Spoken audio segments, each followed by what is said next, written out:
Now, just over 4 months ago, a powerful typhoon killed more than 3,500 people in the Philippines. Many more lost their homes and were displaced. The UN launched a massive aid appeal and continue to try and rebuild the country. Now, this is the sort of thing that you don't see on the news every day now, but the rebuilding effort in the Philippines continues. Back in November, we spoke to a man called Andi Kett from Hickling, near Stalham, who was inspired to volunteer with the Global Volunteer Network and actually went out to the Philippines last month. So I phoned him at 6 o'clock this morning to find out how he was getting on, and his opening words were, just hang on a minute, I'm just installing a septic tank in 40-degree heat. What I can see is an elementary school in an area of a town called Estancia, called Malbog, and 4 of the classrooms have had the roofs ripped off and the windows smashed and half the walls are missing. And also the 3, what the Filipinos call comfort rooms, which are the toilets, have been destroyed as well. So we're rebuilding all of that. And we're probably about 2/3 of the way through. So it's still pretty much organised chaos, but we are getting there. This happened, the typhoon happened 4 months ago now, before Christmas. It has slipped a long way off the top of the news agenda in this country, but I wonder whether you can tell us, from what you're saying this morning, it does sound like there's still quite a bit of clearing up, a bit of devastation that needs sorting out. Absolutely, yeah. The biggest single problem I've seen is the massive corruption. It's absolutely rife in this country, from the national government right down to the local governments. The aid, there's rumours of $30 billion being given to the Philippines from all over the world, and not even a tenth of that has got through, apparently. That's the biggest single problem we're actually experiencing here. But being volunteers on the ground, we have managed to fundraise directly through friends and family, and I've worked with over 25 different volunteers from all over the world, and we've managed, last weekend for example, we set up 2 medical missions. 300 Filipino pesos, which is about £5, will give a consultation, a diagnosis and medication for one person. And the average wage for a Filipino fisherman, for example, is 150 pesos, so that's £2.50. So they basically stay ill. And we managed to treat over 2 days nearly 750 people, and that was all from donations from, mainly, I have to say, from the UK.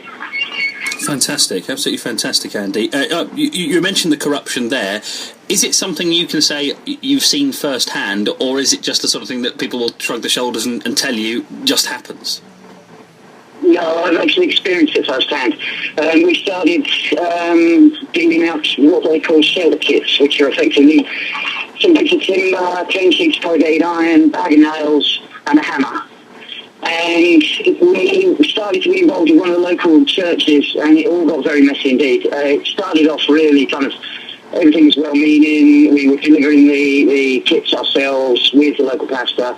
And then it kind of got a bit strange, and we started asking for personal money and things like that. So yeah, it's something we've experienced firsthand.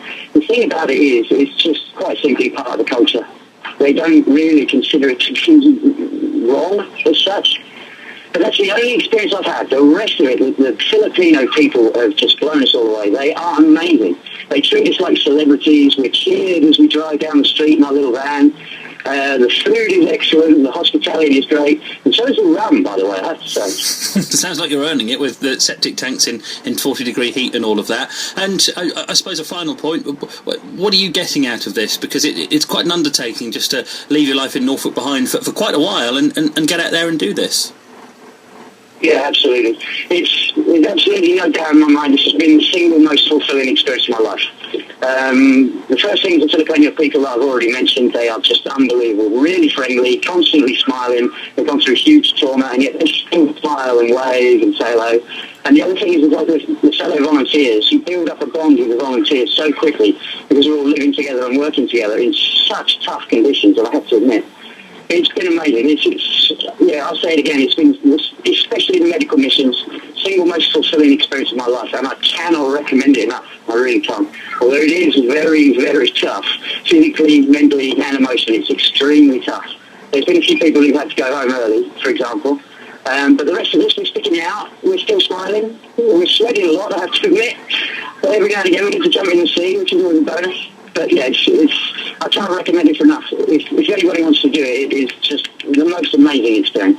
Andi Kett, we must talk to him when he gets back to Norfolk. He's there for another 3 weeks, rebuilding or helping the recovery effort in the Philippines, which you don't see so much about on the news now, but they're still going on 4 months on, and just talking about the incredible experience he's had, not least putting that septic tank in 40-degree heat, which is what he was doing the moment I phoned him at 6 o'clock this morning.